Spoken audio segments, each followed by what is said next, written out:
Hi there guys, how's it going? Matt here, welcome back to another SimCity 3000 tutorial video, and today I'm going to talk about the worth of building an airport. So we've looked at seaports, we determined if they were worth it or not. Now we're going to do the same with airports. So, are airports worth building? Well, we'll find out, we will discuss the benefits, we'll discuss the drawbacks and things like that. As you can see though, before I proceed, you can see that the industry demand has been driven up because of the seaports. And before I actually go ahead and do anything else, I am actually just going to very briefly zone a tad more industry over this end. There we go, right, perfect. Okay, so airports. Are they worth it? Well, the first thing first is actually to go ahead and build one. Right. Let's look at the density map. No, not this one. Where is it? Zone data map. There we go. Thank you. Right. So, airports. There is a massive drawback to them. The massive drawback is very, very clear as soon as you go to the airport screen and actually click on airports. You will see that it costs you 500 simoleons just for one tile. One puny tile. So if I wanted to fill this in, it sets me back 39 grand. That's a lot. So that's very, very expensive. I'm just going to very, very quickly here enter a cheat code so that everything is free for me, just so that I can actually build these kind of things. So let me just go ahead and zone an airport then. It needs all the stuff like power and all that jazz. So there we go. There's the power. Let me just make sure that that reaches. And let's go over here and zone that as well. There we go. Right. Okay, there we go. So there is the airport construction process started. So what is it going to bring for you? What drawbacks is it going to bring for you? And things like that. Well, as we've just seen, the first real drawback is the fact that it costs a bomb to set down. It is incredibly awful when it comes to price. It is so much, is it twice as expensive as a seaport, I think, and things like that. But it has a different effect, a very, very different effect. Now, an airport actually will boost your commercial sector. It will bring in commercial tourists who want to come and do shopping.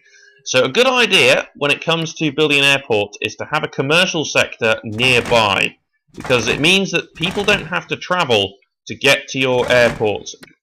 People who arrive don't have to travel very far to get to your commercial area. This can have a decent small effect on your transportation system, because they will land and they won't start to plummet your city with loads of traffic. Although if I actually zone my commercial area down here, it would cause severe problems because they're trying to get to the commercial area and yeah, it's just not happening. You want to build adequate rail stations and things like that around to help out, to get people shuttling around and using your public transportation system and things like that. You want to get people to use that because it's really, really useful and keeps them off your roads. And of course, if your roads are congested, then you're in trouble. It's that straightforward. So it boosts your commercial demand because it gets the commercial people into your city and it helps out. You'll probably want to reinforce it with a bit of a drop in the tax. So let's go all the way down to 1. That sounds good. Let's drop the tax all the way down, and you can reinforce that, and it will drive up your commercial demand, and it will work really, really well for your city.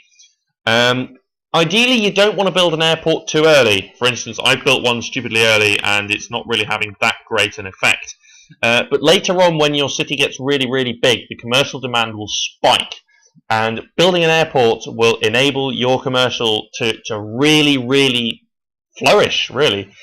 Because it allows people to move around, and it's brilliant for tourism, it's brilliant for building things like that. What even is that? I have no idea. Oh, that's actually abandoned, okay. Because the land value is very low, that's why. So you want to sort of enforce things like that. You want to build parks.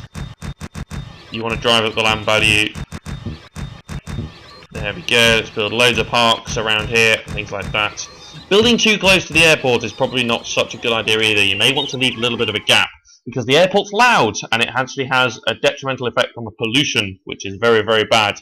Airports do pollute quite a bit, so that is a bit of a problem. But there are a couple of nasty drawbacks to airports. The first is your water system. It doesn't do anything as such to your water system. It doesn't make it bad. It just uses a lot of water. I mean, what have we got here? I mean, I've got 2 desalination plants over here, and they're starting to become quite used because this airport really does use up a lot of water. The water meter ordinance will help. I don't know if I've actually got that enacted. I should really check. Yes, I do, so that's going to help out. But certainly it uses up a lot of your water, so if you have a very sort of limited water supply, an airport might not be such a good idea. The best way to employ it really is to probably get a water deal from a neighbour, because then yes, you're paying for the water, but it means you don't have to worry about your capacity and things like that. So a water deal with a neighbour can solve that problem. That's fine. That's not a problem as long as your budget can handle it. Mine certainly could at the moment, so that's fine. But really, one of the other problems with an airport, and I will show you with this map over here, all you have to do is look at the crime data map and look at the red that that airport is in. Interestingly enough, I have no idea as to why, airports are horrendous for crime. I don't know why, because you would think that airport security and things like that, maybe it's because terrorists enter your city, I don't know. Airports are dreadful when it comes to crime. One police station is not nearly enough to sort out your crime at your airport. You need loads of police stations. We'll just have a quick look here. I mean, look at that. One police station barely did anything to sort out that redness of that airport. So we can go ahead and increase the funding a little bit to around about there. That will help.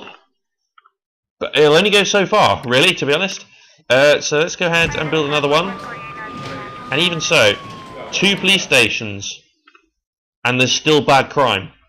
It is horrendous when it comes to your crime. Similarly to seaports, actually. Seaports have a bit of a bad effect too, but not half as bad as what an airport does. It is really, really bad on crime. So, going back to what we said about riots and things like that, if your city is bad on crime, riots will happen in areas where there's an airport, because it's really... I'm not really quite sure as to why, to be honest. I mean, you would think an airport is a little bit of a safer place, rather than, you know, I don't know, say the middle of the industry sector, where there's loads of pollution and things like that, or possibly the middle of the downtown, where there's lots of people in one place, and it's really awful when it comes to crime. Yet, for some reason, airports have a really bad effect on your crime, so make sure that your city can handle it, because otherwise, well, good luck. Seriously, good luck with the riots.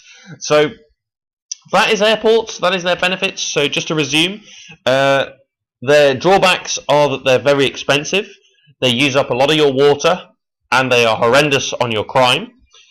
But in terms of benefits, they are excellent for your commercial sector. They bring in tourism, which means that more people will actually arrive to your city and potentially move here as well. So your residential demand may potentially go up as well, which in turn, if you fulfill that, your industry demand will go up. So it's very good for that. And in some ways, it can help your traffic. If you've got good rail systems that link the airport to your city, to your downtown, for instance, if your commercial sectors are relatively close, it's going to give a little bit of a helping hand to your road system. So there we go then. So that is airports. So hopefully that has helped you out in some way. So if you've got any requests, if you've got any tutorial requests, feel free to drop them in the comments below. But for now, that's it. So thanks for watching, and I'll see you next time for more SimCity 3000 with myself, Matt the Tomato. Thanks for watching, guys.